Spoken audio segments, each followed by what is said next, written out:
observable migration, Swizzling on steroids, free Claude code for developers, and Apple's newest iPhones and MacBooks. Here's everything happening in the iOS and macOS development ecosystem right now. I'm Alexander Belouz, engineer from the NA team.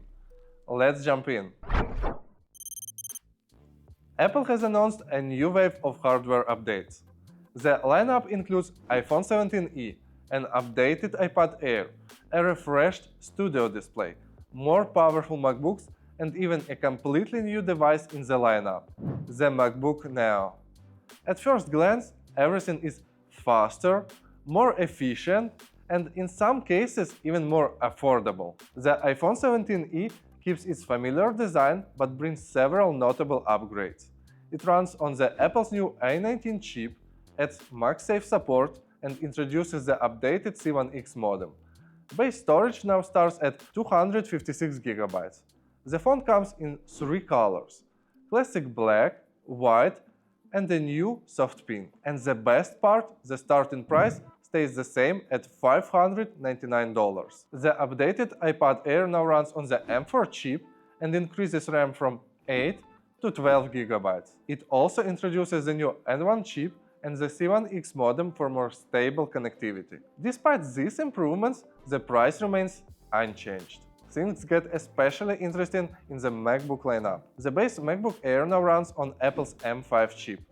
The standard configuration includes 512 GB of storage and 16 GB of RAM, which explains the $100 price increase to $1,099. For professional users, Apple also introduced the new M5 Pro and M5 Max chips. Meanwhile, base MacBook Pro models now start with 1 TB of storage. Another notable upgrade: the new laptop supports Wi-Fi 7 and Bluetooth 6. And finally, the most anticipated announcement: the MacBook Neo. This is Apple's new budget laptop designed to compete directly with Google's Chromebooks. The 13-inch device runs on the A18 Pro chip from the iPhone, paired with 8 GB of RAM and 256 GB of storage. There is also a configuration with 512 GB of storage and Touch ID support. Pricing starts at $599 or $499 for students, making it the most affordable MacBook Apple has ever released. Have you ever wondered how many method calls your iOS app makes during a device rotation? And more importantly, is it even possible to measure that?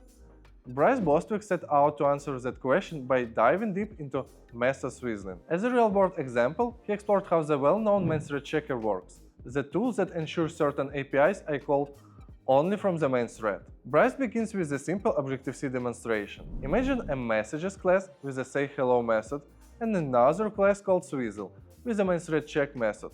By importing the Objective-C runtime and swapping their implementations, sayHello can first verify that it's running on the main thread, while main thread check ends up executing the original logic. From there, the experiment becomes far more ambitious. Bryce expands the system so that multiply method calls can be redirected to a single main thread checking implementation. But this introduces another challenge. Once you swizzle a method, how do you safely return to the original implementation afterward? The obvious solution is to store a reference to the original method during the swap and call it later. That works until inheritance enters the picture. At that point, the system can easily fall into an infinite loop. Solving this requires digging much deeper, even bringing in a disassembler into the mix. Bryce eventually recreates the behavior of libMainThreadChecker.dlib itself. The trick involves a trampoline instruction that preserves register values before executing custom logic. After the check runs, the registers are restored and execution returns to the original method as if nothing happened. The technical depth of this article is remarkable. If you are curious how Bryce managed to intercept nearly every method call in an iOS app and how memory mapping plays a role, the full article linked below the video. More than 70% of iPhones now runs on iOS 26, which means many teams are raising their minimum deployment target to iOS 17. And the first idea that often comes up is migrating from observable object to the new observable macro. At first glance, the migration looks straightforward. Replace the protocols with a macro, remove all published wrappers, and use state instead of state object. It even sounds like the perfect test to hand off to AI and move on. But in practice, things might not be that simple. You may start noticing strange behavior. The apps become slightly laggy, some animations stop working, and scrolling suddenly feels less smooth. Pavel Kozalevsky shared several observations from his own migration experience. First, protocol usage in SwiftUI becomes simpler. Observable object has an associated type, which usually means you need generic views to work with protocol-based models. With observable, things become much simpler. You can use models hidden behind protocols without generics, cascade refactors, or type erasure tricks. Second, the object lifecycle changed when observable object is removed. Even if the UI updates correctly, you must ensure the object isn't recreated when the view hierarchy changes. The recommended approach is to use state in the component responsible for creating the observable type. The third nuance is observing nested objects. With observable objects, this was always a tricky area. The new observable system is designed to handle these scenarios much better. If a nested type is also observable, SwiftUI will automatically react to its changes.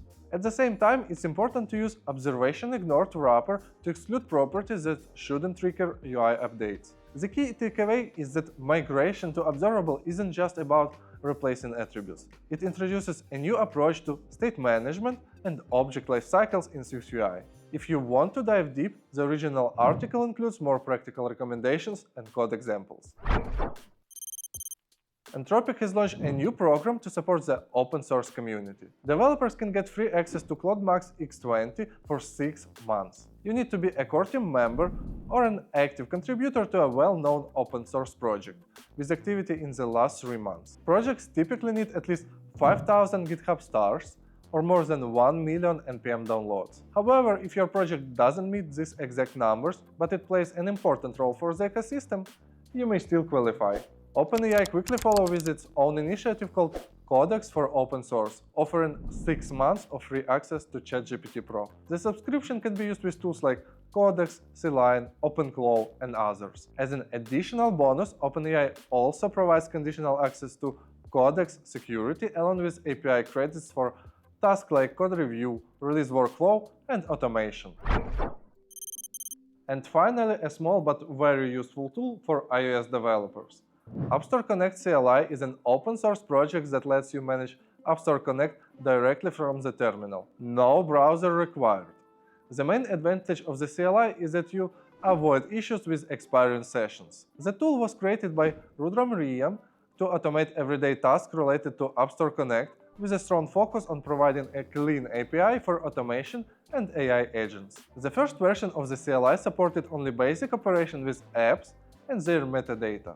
But as the repository quickly gained popularity, its capabilities expanded significantly. Today, the CLI supports uploading builds, managing test flight, submitting new versions for app review, and even accessing crash reports. Additionally, the author also created a library of agent skills built on top of this CLI. Some of the most interesting ones include automatic screenshot updates for App Store, price localization, and fully automated app releases. Overall, this could become a solid alternative to Fastlane for smaller teams and indie developers. Once installed via Homebrew and configured locally, you can manage the app release process right from your Mac. That's all news for today. Thanks for watching and stay tuned for the next episode.